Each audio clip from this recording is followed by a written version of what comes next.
Graça e paz de Jesus Cristo. Hoje vamos falar sobre um pouco de significado no grego. Temos a participação especial do Johan aqui, que ele tentou rasgar minha Bíblia, por isso que ela tá toda amassada. Hoje o que eu gostaria de falar é especialmente sobre um tempo verbal chamado pluperfect em inglês. A gente falou já no passado sobre o tempo perfeito, né? Esse aqui tá na mesma linhagem. De que é uma coisa que aconteceu no passado e que tem ramificações no presente. Exemplo que tá lá em João e Jesus fala está consumado, tetelestai no grego. Esse tetelestai no grego, ele quer dizer de algo que começou no passado e tem ramificações no presente. Por exemplo, o que Jesus fez, a obra salvadora dele na cruz, ainda tem ramificações hoje no nosso dia. Nesse caso aqui, no tempo pluperfect, ele dá essa mesma ideia, só porque ela mostra uma ação completada no passado. Então, aqui no contexto onde a gente está em Apocalipse 7, aqui nós temos os anciões, que eles estavam ao redor do trono, os 4 seres viventes e os anciões, e eles estavam cantando, né? Ou dizendo, adorando louvor, honra, glória, sabedoria, e etc. ao que está sentado no trono. E a importância de entender isso. Aí vamos agora por partes. A primeira coisa que a gente precisa entender desse tempo verbal é de que essa atitude de Jesus, dos anciões estarem assentados, o Johan tá aqui também, sentado, ela indica de que, no passado, o que aconteceu é uma obra que João está descrevendo que já está consumado, que já está realizado. E por estar realizado, isso para o povo que está lendo isso daqui, ela vai dar uma garantia.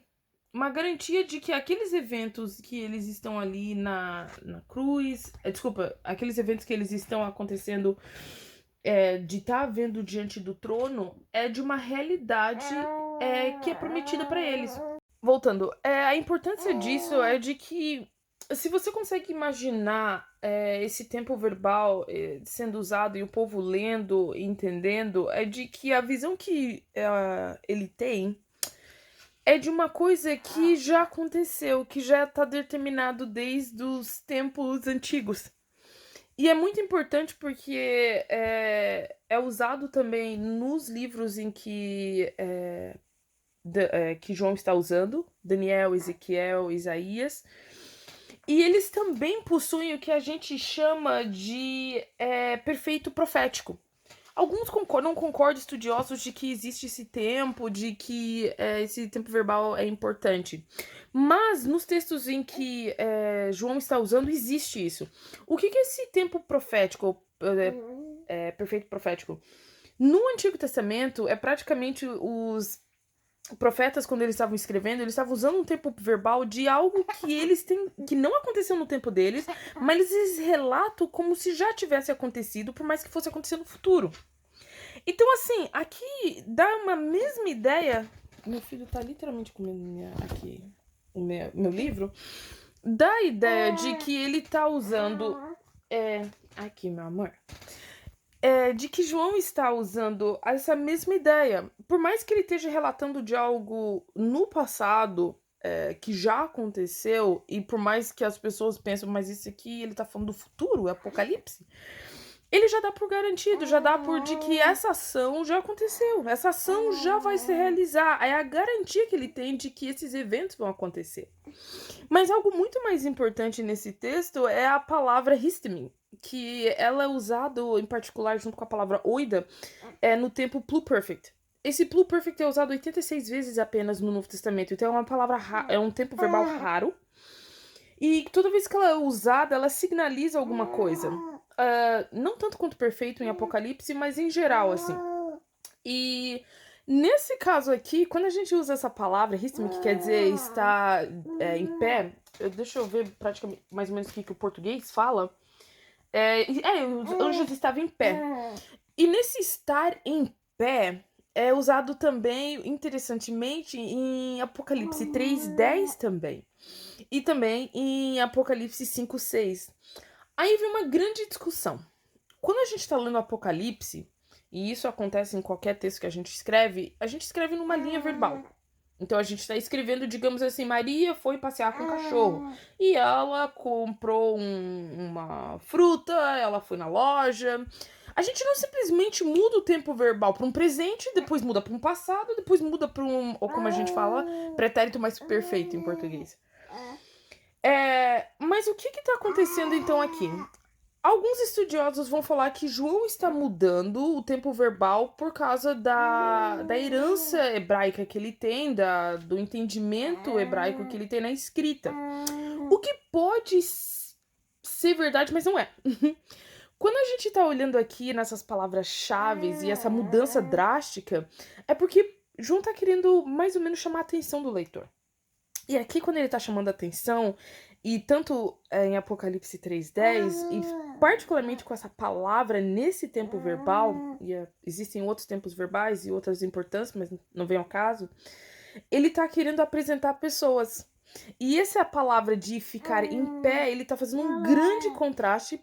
Vai estar depois o dragão e a meretriz, que ele também vai usar essa mesma palavra. Ele está mostrando grupos de pessoas diante de Deus. E eu creio que João está fazendo um convite, assim como Jesus está à porta, em pé, batendo, de introduzir essas pessoas e mostrar uma realidade onde ele está fazendo uma comparação, um contraste de pessoas que estão diante de Deus. Existem as pessoas que estão em pecado, né? Ou pessoas que são forças malignas.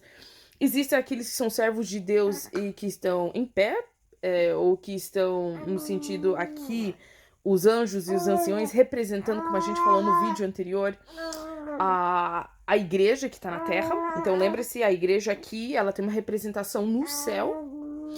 E ele está fazendo praticamente uma introdução e um convite para chamar o leitor de perguntar onde você está, com quem você está e como você está.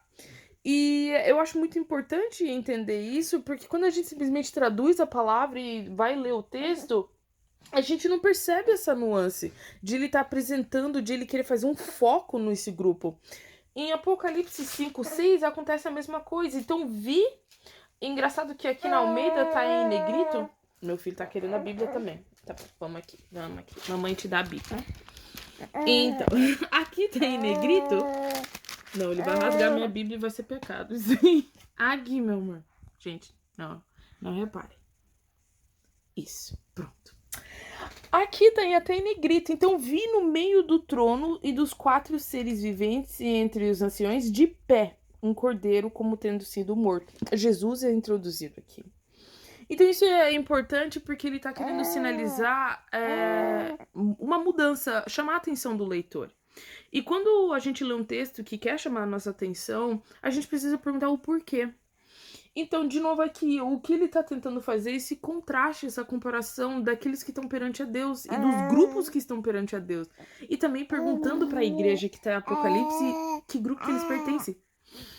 Então é uma palavra aqui simples, que parece que não tem muito significado, ou que pode trazer muita confusão, porque que João tá mudando de linguagem, ela nos ensina algo muito rico da Bíblia, de como Deus está usando o texto, usou os autores para escrever os textos, que até como Jesus diz que até o tio, né, da palavra não vai mudar, porque tudo é importante, até o tempo verbal que tá nas escrituras é importante.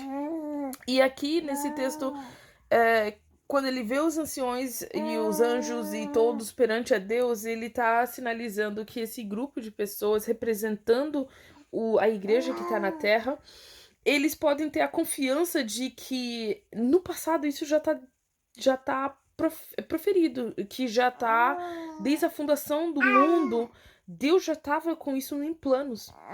Então, independente do que vai acontecer na Terra com a igreja no tempo hoje, já no passado, que é o que indica aqui o Pluperfect, já aconteceu, Deus já determinou.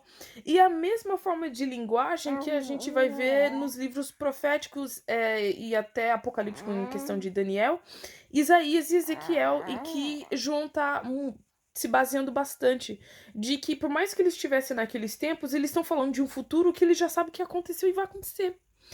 E a gente pode ter essa certeza de que diante de Deus está a nossa representação, de que diante de Deus está Jesus Cristo e ele está em pé.